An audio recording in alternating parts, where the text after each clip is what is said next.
আসসালামু আলাইকুম প্রিয় দর্শক বন্ধুরা, আমি আজকে প্রথম আমার ভয়েস ওভার দিচ্ছি।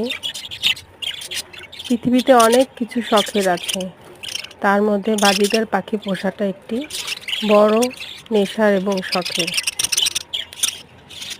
বাজিগারের সৌন্দর্য দেখে, পালকের সৌন্দর্য দেখে আমরা অনেকে একে ভালোবেসে বাজিগার পাখি বাড়িতে একটি আদর্শ পাখি খাঁচায় পোষার জন্য। তাই আমরা যে কোনো সময় এটা কিনতে পারি বাজার থেকে পোষার জন্য।